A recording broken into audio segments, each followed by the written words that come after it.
Hello and welcome back for another 12 days of Christmas in July. Today's card is super cool and very classy. We've got some black and gold going on here, and this really just can't be beat. You're going to love how this card comes together. All right, so the first step is to get this really cool background in place. And I'm using a Delicata Champagne Pigment Ink pad. And the nice thing about this is that the Delicata ink dries really quick and it is exactly like it says it is. It's delicate. So when you're doing your ink blending, it is going to go on super, super light, almost like a blush. Like I feel like I could go apply this to my face and end up with this really, really amazing um, kind of goldy bronzed look. Just totally sun-kissed. So this is just like a really, really great ink for this kind of treatment. So we're going to start off with a big circle here. And I love that it blends just seamlessly like this. I don't even have to blot the ink because it just works so well. So I'm just making a big, big, big globe here. All right, and that's actually quite good. So you can see that it has some shimmer to it already. It's fabulous. Okay, so I needed to add some sun rays or starbursts or something like that because this is for Festive Friday, and our newest challenge is lighthouses and or starburst sun rays kind of thing. So I don't have any lighthouses. Of course, I'm doing 12 Days of Christmas, and I didn't even have any starburst kind of thing. So I made one of my own. This is just a piece of solar white 110 pounds, so it's a little thicker. And I just cut a triangle into it. And this is all I really need in order to add some blended sun rays in. So I'm just going to put a little black dot here so I know where the center is. And then I just go ahead and take my template and line up the center of the V with that little black dot and just add some more ink. So this is kind of like the technique that I did earlier in this series where I added the snowflakes to the same color of Distress Oxide. And you're going to end up getting these really soft sun rays or snowflake rays, as it were, because that's what's going to go on top of this is this really cool snowflake from Catherine Pooler. So I'm just going back and forth and adding in these rays. So I'm going to, let's see how I did this last time. I'm going to go ahead and add some off to the side here. The ones that angle off will be a little longer. So that's the other nice thing is just as long as you go, that's how big your ray will be. And I'm just always going opposite of each other. So that way I don't really mess up the pattern because these are typically evenly spaced geometric in pattern. So I got two that way, two down the center.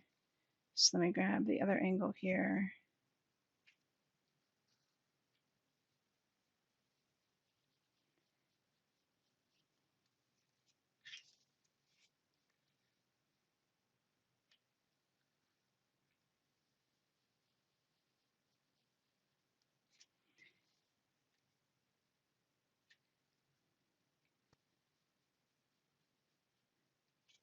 And then I'm adding just some small ones here and there just to give us some little rays. I didn't do this one quite exactly like I did the sample, but it's still going to look great.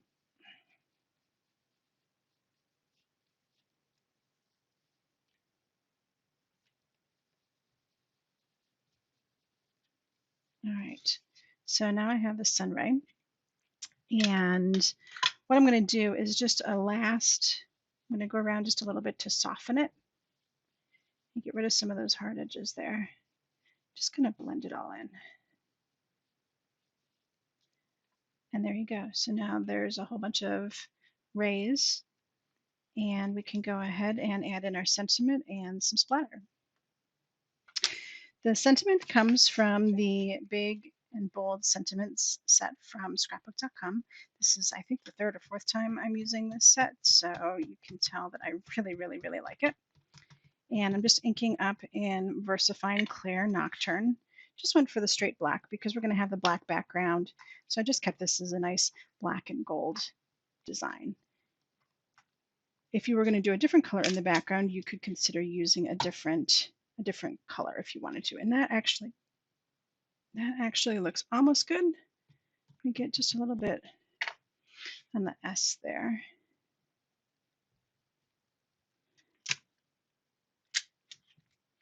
There we go. So now I have a nice dark print.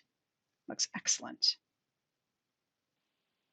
Okay, next I'm going to add some black spatters. So I just want to cover up the sentiment. I just have a towel here I'm going to use to cover that up. And I'm going to use my Distress Black Soot Spray and just get some on here. It will take a little longer for it to dry where it contacts the delicata, but it does dry pretty quick. That should be pretty good. Beautiful. Okay, so we've really come down to the end of this project already. So I just need to die cut the Delicate Snowflake from Catherine Pooler. And when I use glitter paper like this, I usually put the die cut on the back side so that way it can break through really well and then it just pops right out. And you can't see any of those edges because the glitter just really kind of covers it up. So I'll go die cut this and we will finish with assembly.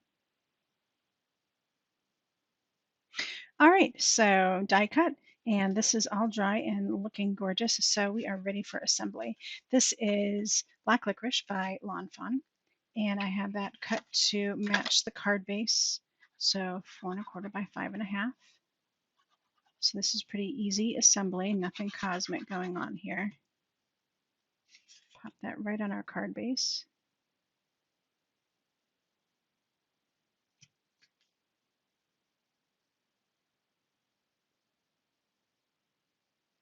Looks good. All right, I just love the dark, rich black on this. Okay, and then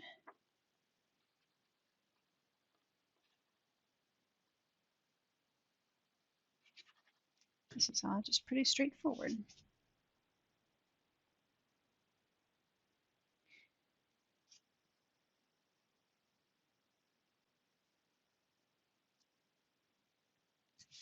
All right, and then with the snowflake, I just have a little piece of foam adhesive on the back here. And this is going to be popped up. So, and it fits right in the center of the starburst. Pretty cool, right? I hope you enjoyed today's project and that it inspires you to try out different fun color combinations for the holidays. Don't forget to subscribe and ring the bell so you get notified of all of my new videos. And don't forget to sign up for all the giveaways that I have going on for my 12 days series. I will see you again with another 12 days video, but until then, happy crafting.